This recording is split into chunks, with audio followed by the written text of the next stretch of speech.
Здравствуйте, это видео про то, как проживает деревенский парень в селе под названием Дон. Это видео вторая часть поездки в Усть-Куломский район Республики Коми. В первом видео мы кандидовали, ходили по домам в масках и просили конфеты. Эта поездка состоялась благодаря Артур Горнов. Здорово. Здорово, Генри. Надо перчатки снять. Да, как говорят, да, надо снять. Ага. Дон село мне очень нравится, потому что оно компактное, оно не длинное, как некоторые села. Я не понимаю, как села такие длинные, 8 километров, ходят друг к другу гости, если в одном конце живет мама, а в другом ты. А тут очень компактное, оно 2 километра длиной, шириной километр где-то. То есть 3 улицы основные, нижняя, центральная, верхняя, ну еще новая улица, сейчас там новые дома строятся. Я здесь вырос, тут родные места, можно сказать, мне этим нравится, что из воспоминаний с детства. Природа тут очень потрясающая, потому что тут лес, и озеро, и болото, и все, что хочешь, в общем. Донские казаки тут живут? Донские казаки, образно говоря, да. Да. Если образно говоря. А так, Кто такие? это мужики, которых, шутя, иногда называют донскими казаками. Мгм. Это которые поют, которые трудятся, шутят, вот, с юмором живут. По Дону Гуляет казак молодой. Как казаки танцуют? Вась, Ой. танцуют казаки.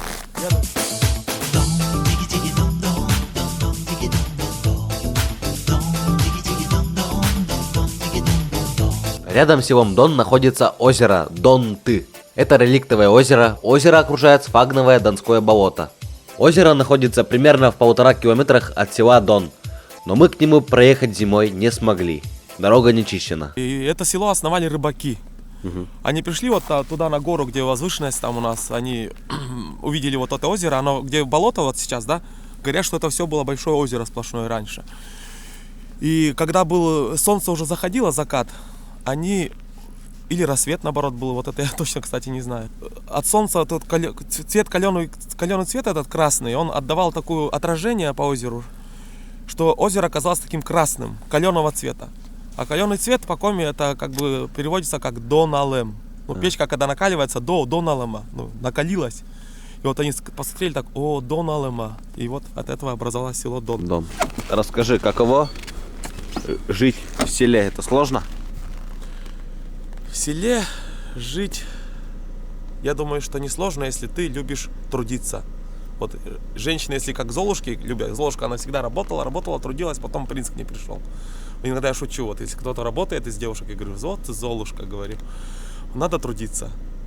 Если не трудишься, ленишься или пьянствуешь, конечно, жить везде тяжело. А вообще у меня такой девиз, что хорошему человеку везде будет хорошо, а плохому человеку везде будет плохо. Где бы он ни жил, в городе, в деревне, это не зависит от места. Твоя хорома, да?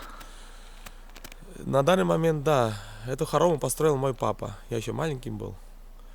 Папа построил, даже завещание написал на меня, он хотел, чтобы я тут жил.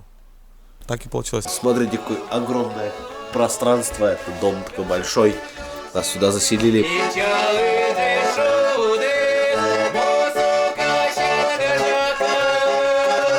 Ауджала социокультурно вещи для себя, ну, быть щекца клуб. Это клуб, культура и спорт, и библиотека осталась эти вейтун. Но ну что, as у нас зарядка пойди, то будет весело. Лым, школа подрабатывает от дворника. Вот. Лым, босс, удалече гора еще не судите, где у нас весело. На полставки. Ну и гижаща еще Пармагор район сагажета. Статья, тоже Эта конструкция сделана из просто металлических таких прутьев, сварена, как корзинка такая. Чем она хороша практически? Тем, что ты таскаешь дрова, и когда вот так берешь дрова ты в руки, то есть ты не видишь, у тебя обзора нету, ты можешь споткнуться, можешь упасть, ты не видишь, куда идешь. Плюс еще второе, то, что ты не пачкаешь свою одежду. Это сейчас у меня грязная одежда, рабочая куртка. Но ты с чистой курткой можешь спокойно нести и даже не пачкаться. Смотрите, продемонстрируем. Вот ложишь ее, ложишь сюда дрова, берешь и просто складываешь. И ты вот так сложил, просто взял за ручку и очень легко. И несешь куда хочешь. Может, не писать, а вы сейчас очень буктами так вчера провели. Очень быстро стирали.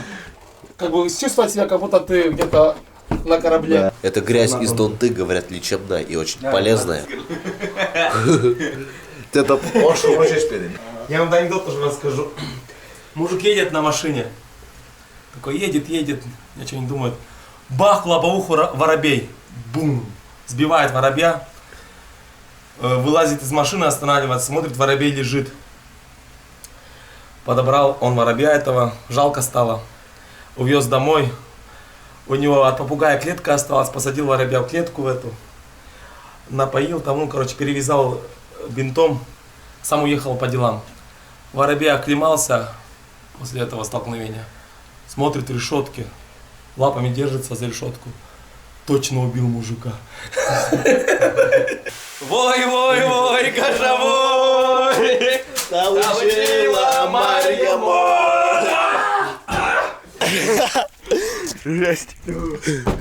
Село Дон – классное место и находится близко от столицы Усть-Куломского района, от Усть-Кулома. 15 километров всего лишь нужно проехать. А вот самое этнографическое и любознательное место в селе Дон – это дом отдыха. Старинная коми-изба с огромным количеством этнографических предметов. Охотились на медведя.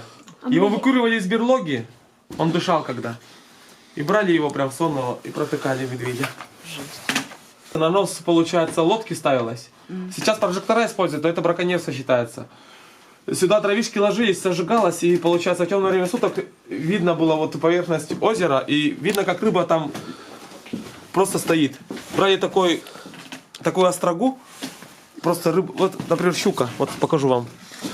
Вот щука, видите, плывешь и освещает водоем.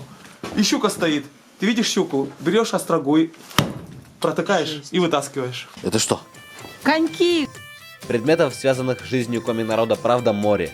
Обо всем в одном ролике не расскажешь. Но если у вас есть заинтересованность, напишите в комментариях. Буду выкладывать короткие ролики с этнографическими предметами, как это делал ранее. Следите за новостями. Следующая, 3-я часть трипа будет из деревни, где постоянно живет всего лишь 3 человека.